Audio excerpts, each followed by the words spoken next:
Rafaela e eu vou falar um pouco sobre as práticas sanitárias dos profissionais da saúde com foco na biossegurança, higienização e gestão de resíduos.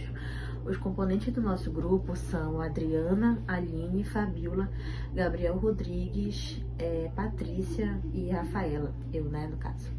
Bom, as práticas sanitárias são um conjunto de medidas fundamentais que têm como objetivo garantir a segurança tanto dos profissionais quanto dos pacientes dentro do serviço de saúde. Elas envolvem desde a correta higienização das mãos, o uso adequado de equipamentos de proteção individual, até o descarte correto de resíduos hospitalares. Essas práticas são essenciais para a prevenção de riscos, como infecções, contaminações e acidentes ocupacionais, especialmente com materiais perfurocortantes, que representam um dos principais perigos no ambiente de trabalho em saúde. Além disso, a adoção dessas medidas contribui diretamente para a qualidade da assistência prestada, promovendo um cuidado mais seguro, ético e eficaz.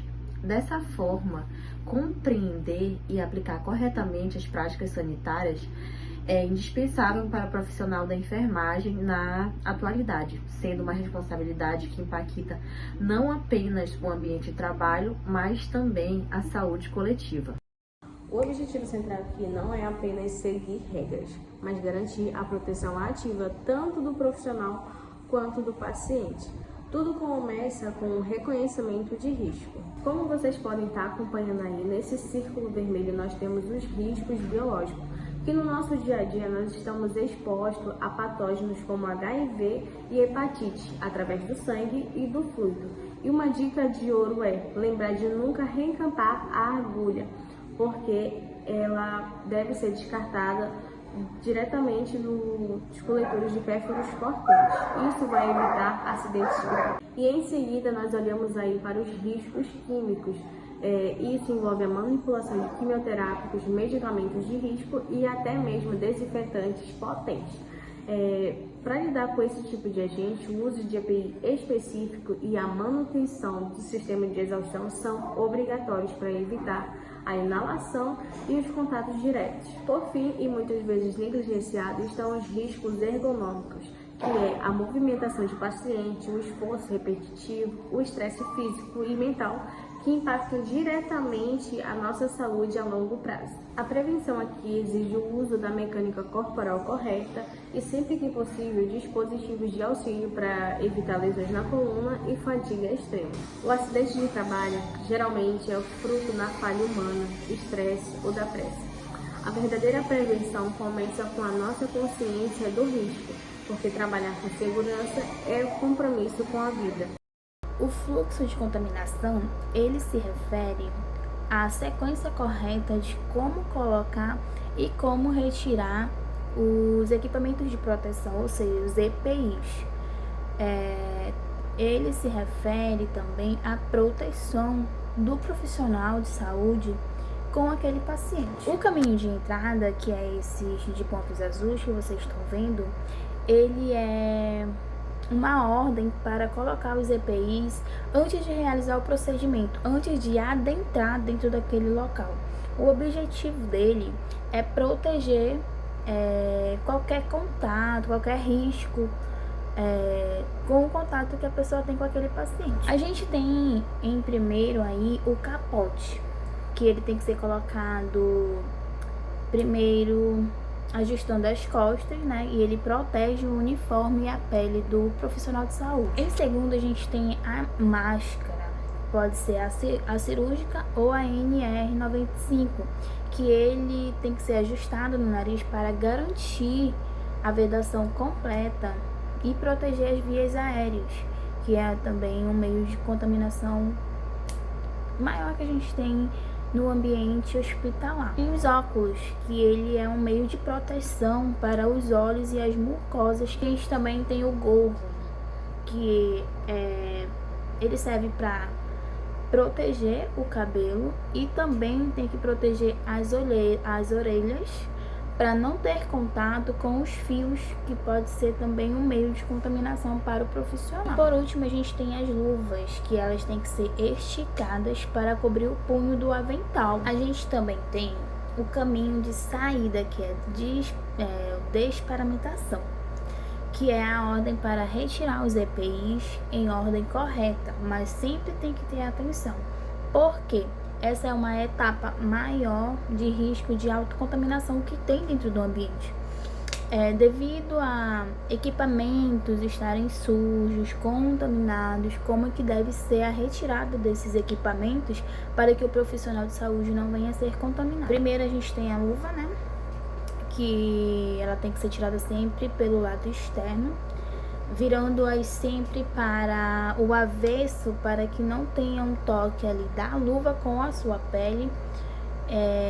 E logo em seguida, após fazer a retirada da luva, o profissional de saúde ele tem que imediatamente lavar suas mãos. A gente também tem o avental, né, que é sempre retirando ele de dentro para fora, da parte que tá limpa, enrolando ele do avesso para isolar a parte suja dele, que é pra gente não ter um contato com a parte que foi contaminada. Tem o voo, que é retirando ele pela parte superior, central, sem tocar na parte externa dele. Também tem o óculos protetor, né, que é para ser retirado, segurando ele pelos lates lateral para poder remover ele. Por último, a gente tem aí a máscara, que é sempre removendo ela pela parte do elástico, né, sem pegar na parte da frente onde ela foi contaminada. Pega o elástico e remove ela e joga. E logo em seguida, novamente, lavar as mãos, né, ou passar álcool 70. O bloqueio da cadeia epidemiológica depende da higienização rigorosa dos profissionais e do ambiente. O pilar humano, as mãos. Os 5 momentos da OMS, que são: antes de tocar no paciente, antes de realizar procedimento lipo ou asséptico, após risco de exposição a fluidos corporais e após tocar no paciente, após tocar em superfícies próximas ao paciente. Nota crítica: o uso de luvas nunca substitui a higienização das mãos né, que são lavagem com a água e o sabão ou álcool 70%. Vamos falar agora o pilar ambiental. As superfícies, a limpeza concorrente, que ela é diária, manutenção e foco em área de alto toque, como são maçanetas, grade de camas e interruptores. Limpeza terminal, ela é profunda com desinfecção e feita após alta ou transferência ou óbito de um paciente. Com a hora da Anvisa, a limpeza é feita do menos contaminado para mais contaminado. Já na varredura, sempre tem que ser fazendo a limpeza úmida. É incorreto a varredura no ar seco, que prolifera mais os patógenos e assim causando mais infecções ou doença no paciente. E é claro que o cuidado da enfermagem, ele vai muito além do cuidado no leito, né? Estamos falando aqui de todo o material usado, seja numa administração de medicamento, o do curativo, né? Então ali a enfermagem, ela tem todo o cuidado de descarte para que cada um desses lixos, né, eles tenham a sua nomenclatura, o seu risco e até mesmo a sua cor para o seu desgaste e o manuseio correto, né? Estamos falando aqui dos grupos de tipo de lixo que existem para o descarte dentro da assistência de enfermagem, né? A agulha, perfuro cortante, contaminação, risco químico. Começando, a gente vai falar sobre o grupo A, que são os infectantes. Aqui ele é o saco branco leitoso como símbolo de risco biológico, né? Então a gente já percebe que ali dentro, quando a pessoa ela conhece a nomenclatura e as cores dos tipos de lixo, ela sabe que aquele saco branco ali contém agentes biológicos, sangue, tecidos, materiais. Então tudo que teve contato com sangue ou com secreção, até mesmo vacinas vencidas, é um tipo de risco que se encaixa no grupo A, que é o grupo infectantes.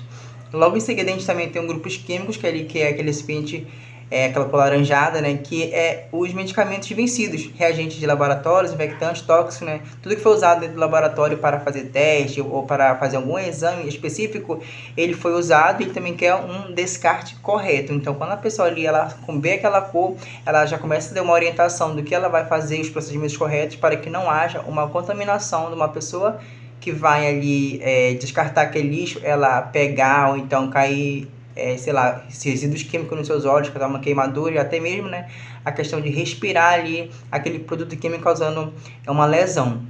E também tem um grupo D, que são os comuns, né? Claro que pelo fato de ser comum, não entrega totalmente um risco como os outros, mas ele sim também tem um risco, por isso que é importante também colocar ele em saco preto e cinza. Ele contém resíduos que não entraram em contato com nenhum fluido de paciente, ou seja, suor, sangue, e ele mais aqueles comuns, papel toalha, de pia, resto de alimento. Porém, se um desses lixos que eu falei para vocês agora há pouco ter contato com algum desses materiais comuns, ele contamina todo o lote. Então, é muito importante aqui a questão do descarte correto, porque se o lixo pode ser comum, tá no saco preto, mas se tiver algum lixo que tenha um pouco de contato com fluidos corporais ou com qualquer outro agente biológico, já contamina todo o lote ali e já começa ali uma orientação melhor, né, no descarte do lixo comum. E por último tem o grupo E, que são os perfluorocortantes, né? A gente conhece essa caixa amarela que eu estou falando para vocês aqui, que é o terror do estagiário, de todo profissional de saúde, é montar essa caixa. Porém, ela é muito importante porque ela é uma caixa, como eu falei, amarela. Ela contém agulhas, ampolas de vidro, bisturis. E nunca tente, pessoal, ultrapassar essa caixa, porque ela tem um limite para você colocar ela. E aqui uma atenção grande para o descarte é nunca tentar reencapar a agulha que você usou na administração de algum medicamento, por conta de ter ali um risco de você querer encapar e a agulha começa a perfurar a sua pele e ocorrer uma contaminação, né?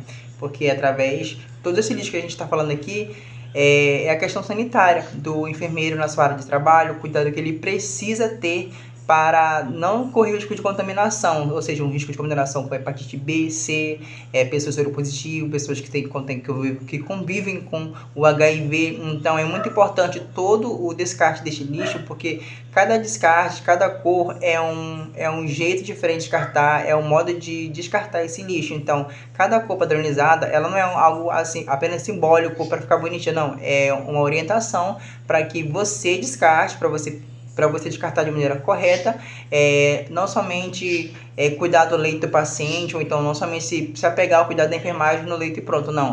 O cuidado da enfermagem ele vai muito além disso, ele vai no descarte correto dos equipamentos ou dos materiais usados dentro de uma assistência de enfermagem. Estamos falando aqui da prevenção de risco de contaminação para as pessoas que trabalham na questão da limpeza, auxiliar de serviços gerais. Então, eles são pessoas também importantes que se você colocar um lixo errado em algum desses procedimentos, você acaba ali contaminando uma pessoa, você acaba ali gerando um trauma naquela pessoa por você não saber ou não ter uma noção do descarte do equipamento correto com essas nomenclaturas.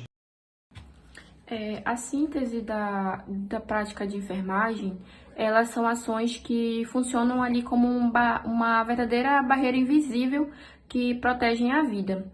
Essas barreiras, elas são constituídas por práticas seguras e responsabilidade profissional. Com o quê? Com o cumprimento de normas que garantem ali a proteção do paciente, da equipe e da sociedade. Primeiramente, temos a NR32, que é uma norma regulamentadora voltada para a segurança do profissional de saúde. Essa prática, ela orienta o uso correto dos equipamentos de proteção individual dos profissionais de saúde para a segurança do profissional de saúde. Ela orienta o uso correto dos equipamentos, proteção individual como luvas, máscaras e aventais, e reduz ali os riscos ocupacionais. Junto a isso, temos a biossegurança.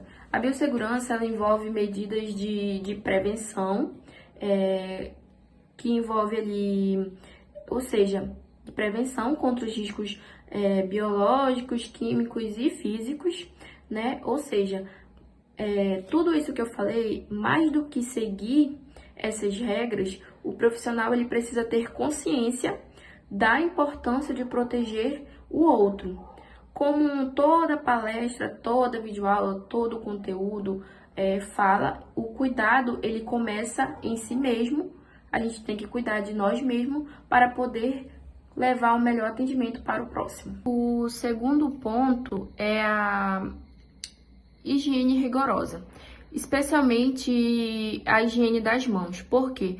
Porque a higiene das mãos ela é considerada uma das medidas mais importantes no controle da transmissão cruzada de micro-organismo dentro do serviço de saúde. Quando o profissional ele realiza a higienização corretamente, ele está reduzindo ali drasticamente o risco de infecções relacionadas à assistência à saúde, né?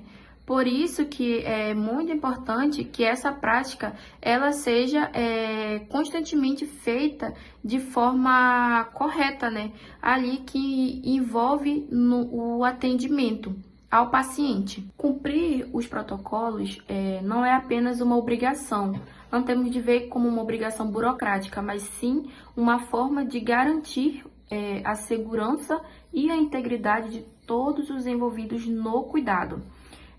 Por fim, entendemos que o cuidado seguro é construído diariamente por meio de atitudes responsáveis e atitudes conscientes.